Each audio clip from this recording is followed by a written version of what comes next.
2025. What a year. We got the Coldplay affair, Ghibli AI, 100 Men vs. 1 Gorilla, Sydney Sweeney glare, Mandami Trump summit, and so much more. Memes come and go, but the stories in my videos continue after the videos go live. After spending hours and hours on these videos, my algorithm now thinks the only things I care about are soda startups, the enshittification of a certain language app, and giant corporations quietly destroying life as we know it. Which isn't entirely wrong. So today, we're gonna do a year-end update on the topics I covered this year. Before we get into it, just thank you to everyone who has subscribed, viewed, liked, or commented this year.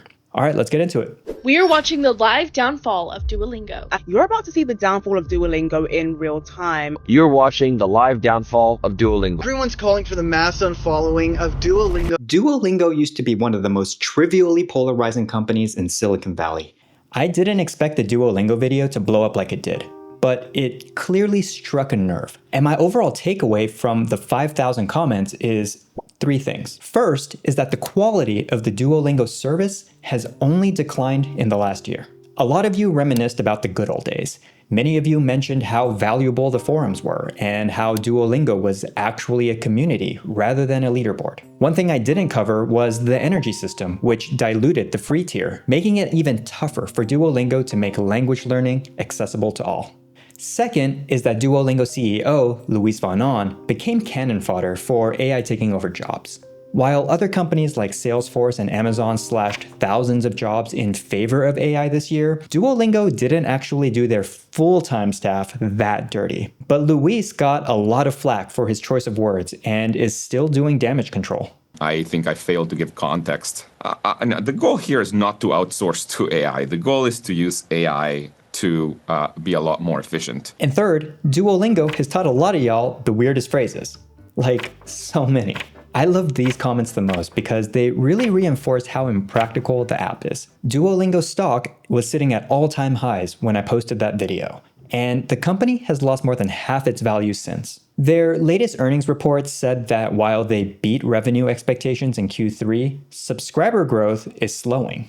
And they're fixing the problem by doing a convenience store pop-up in Japan, which to be fair is kind of cool. I think the reality is most of you don't actually care about AI if the product is good. And in Luis von Ahn's recent PR blitz, he's mostly talked about increasing engagement. We allow free users to do a little less every day. What that usually does is if it gets more people to pay to have kind of unlimited access. Making zero mention of the product being good while touting that they've created hundreds of new courses. AI is about reaching more people and being able to teach more. Through the use of AI, we've been able to create way more content than we had before. My outlook for 2026. Duolingo digs deeper as a game company, expanding their chess offerings, and they'll double down on their most popular languages, while the quality of the courses for their less popular languages continues to decline because of the use of AI. I kicked off this channel covering Sonos, the premium wireless speaker company, because of my own frustration with my speakers. So when those Ace headphones didn't sell like hotcakes, and people continued to rag on the app issues, the company went into full crisis mode. The company drew a ton of criticism for an app update that crashed 80% of people's Sonos systems, all in a rush to push these very mid headphones. For a while, they were just gaslighting customers about how the app wasn't as bad as people made it out to be. The backlash ended up getting so bad that Sonos' board of directors forced our dear friend, Patrick Spence, out of the cockpit with a tiny silver parachute. They handed the helm over to Tom Conrad. If you recall from the video, Tom was a Sonos board member and the former chief product officer of the very short-lived Quibi. Tom's been saying the right things, and users are seeing improvements. Sonos hasn't put out any new hardware products this year, and I think that was the right move. They really needed all hands on deck to fix the broken app, and after almost 2 years, basic features that went missing like alarms and playback editing are finally back. It also helps that Spotify and Sonos lossless audio is now a thing. These are the kind of improvements to existing systems that users actually want. And I can say with full confidence that the app is better and works for me most of the time. Can it be better? Absolutely. But now that the worst is behind them, Sonos will have to contend with releasing products that users actually want. Their latest strategy is to focus on products that enhance existing customer experiences, and I personally love the sound of that.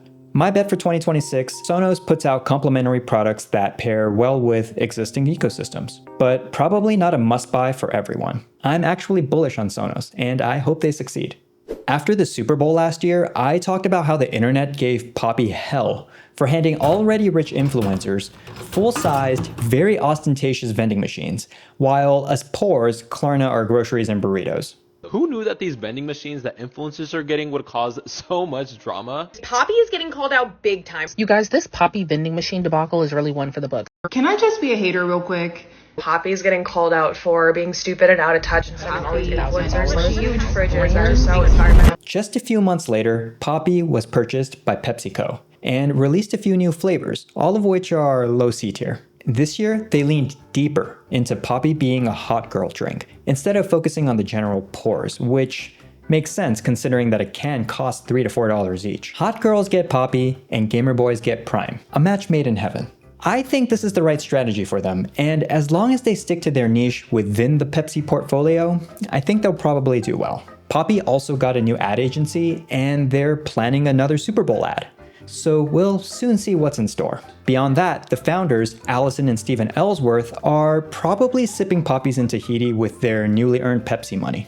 Congratulations, what a come up. I hope y'all got the house you wanted without compromise, and I can't wait for the next House Hunters episode. I really want to live in the suburbs. Our lives are going to be over if we move out to the suburbs. So dramatic. Okay, in this next video, human lives were actually on the line. This morning, the CDC reports a 10th person has died in connection with the Boar's Head deli meat recall. This morning, Boar's Head recalling an additional 7 million pounds of deli meat. And repeatedly violated federal regulations, including the presence of mold, insects, liquid dripping from ceilings. After being forced to close due to the listeria outbreak that killed 10 people and hospitalized at least 60 others, the USDA lifted the tainted meat plant suspension in August of this year and said federal inspectors would directly oversee inspections. Boar's Head was basically inspecting themselves before and during the listeria outbreak. In September, 10 members of Congress asked for Boar's Head officials to appear before the Congressional Food Safety Caucus to discuss a repeated pattern of food safety negligence that jeopardized Americans' public health. In classic Boar's Head fashion, they did not appear. Boar's Head did respond, but it was deemed a classic corporate dodge. They failed to acknowledge any questions with substance, including why staff didn't act sooner, how management would be held accountable, and how frequently microbial testing happened. Pretty basic stuff. Boar's Head, leaning into their legacy, said that in more than their 120 years of history, what happened in Jarrett was the first time that such an event occurred. And then, just last month, Boar's Head cheese was recalled over listeria contamination. After hearing this, knowing what happened at the Jarrett plant last year, and that all of the Boar's Head plants faced similar issues, I'm gonna personally ensure that there's no Boar's Head in my deli sandwiches. I'll take the over on another Boar's Head outbreak, killing people before 2028. Earlier this year, I talked about a little-known company called Cendyn, and what Cendyn does is pretty insidious to say the least. This new practice of hotels using machine learning algorithms to price rooms has even gotten the Department of Justice involved. Because if you read between the lines, every hotel is either directly or indirectly doing some old-fashioned price fixing with an AI twist. It's a pretty opaque industry that not a lot of people know about, let alone how it works, or that it's even happening to begin with. Cendyn was sued in a class action lawsuit for being anti-competitive. They were accused of price-fixing hotel rooms in Las Vegas using software that aggregates hotels' proprietary data to suggest pricing for rooms, which violates the Sherman Act. This was an interesting case because Biden's DOJ threw their weight behind this too. The last we heard, the case was dismissed and was being appealed to the Ninth Circuit, just short of the Supreme Court. In August this year, the Ninth Circuit reaffirmed the dismissal. The court struck this down, arguing that these licensing agreements were not agreements between the hotels, which might be anti-competitive,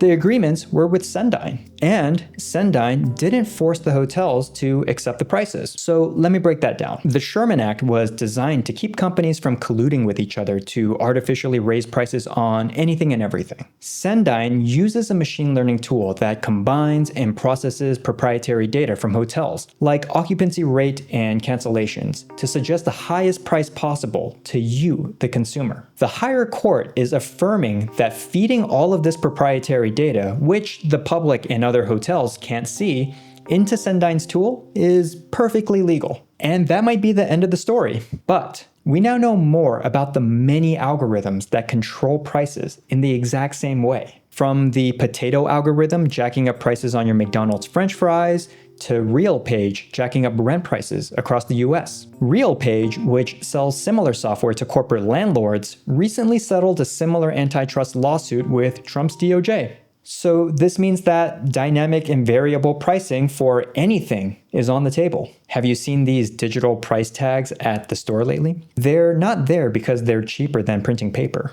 Algorithms can ingest all the data available to them to figure out how to sell you something you want or need just below your breaking point. The question then becomes, is it unlawful to use algorithms that process proprietary information across competitors? Companies spent the last few years blaming inflation for price increases, while also making disproportionately record profits in an economy that's looking increasingly fragile. Without spiraling into conspiracy, I think it's worth asking ourselves, do we need the $500 hotel room or the $10 French fries? Because if we collectively think that's okay, then that means the price was right. And when you combine that with the availability of easy, predatory credit, yikes.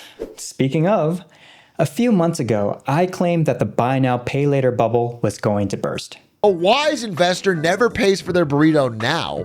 That's stupid. When I learned you could basically Klarna your DoorDash burrito, I was like, that seems unwise. I bought this burrito using Klarna, a buy now, pay later service, and now I owe them $10 every 2 weeks for the next 2 months. And I'm not the only one doing this. The bubble didn't pop, but it's ballooning for sure. With unemployment going up, layoffs going up, less jobs being created, I still think it's going to pop. But even if it doesn't, people are gravitating toward these loans and hurting from these loans. After a delay, Klarna ended up going public in September. They're down 30% since their first day trading. They posted a $95 million loss in Q3, while last year at the same time, they profited $12 million. Nonetheless, people are using these apps more and more. During Black Friday week this year, buy now, pay later payments doubled to 5% of all purchases compared to the same time last year. Not getting into how this year's deals were ass.